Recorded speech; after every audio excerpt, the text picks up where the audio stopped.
Kahit na ito'y malamig na at kahit abutin pa po ito ng ilang araw, yung ating crust ay ito'y malambot na malambot pa rin na wala talagang kunat. At syempre ilang beses na din natin itong na-share yung ating crust, pero ngayon mga ga ay may nag-message po sa atin para po sa 2 cups na harina. Kaya gawa po tayo ngayon ng 2 cups lang na harina at samahan pa rin natin yan ng masarap na palaman na medyo maanghang. Kaya umpisahan na po natin. So dito gagamit po tayo ng 1 cup ng all-purpose flour. Salain ko lang po yung aking harina kasi pansin ko po maraming bilog-bilog. At 1 cup na cake flour. Ito po yung teknik ko para manatili talagang lambot ng ating crust. Na yung pinaghalo po yung all-purpose flour at saka yung cake flour. At lagyan po natin ito ng 1 teaspoon ng yeast.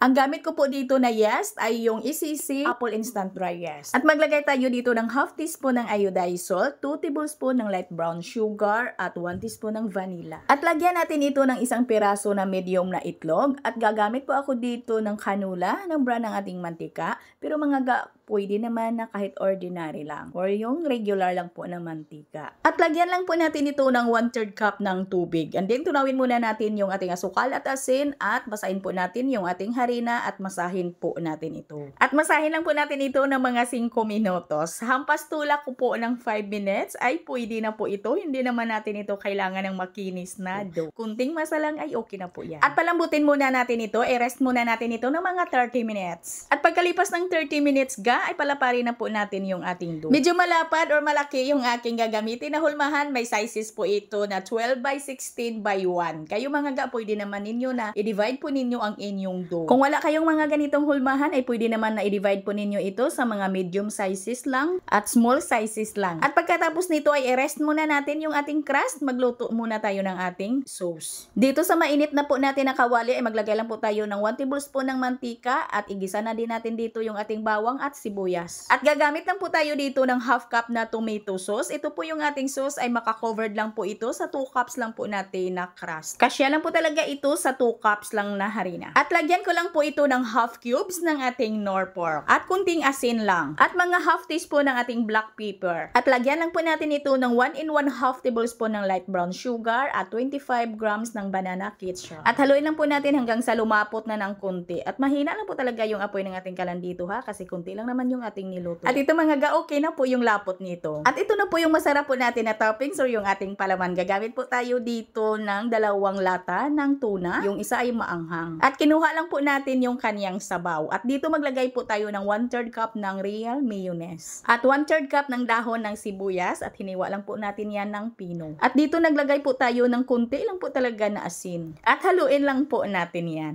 At ito na po yung ating crust. Umalsa na po siya ng kaunti kasi may nilagay po tayo dito ng kunti na yeast. At ilagay na po natin dito yung niluto po natin na sauce. At ikalat lang muna natin yan. At dito maglagay muna ako ng grated cheese. At dito mga mag-add po ako ng sweet pizza sauce. Maliit lang po ito, 115 grams lang po yung laman nito. At mura lang po ito, 24 pesos lang. At ilagay na po natin dito yung ginawa po natin na creamy tuna. At ipantay lang po natin yan.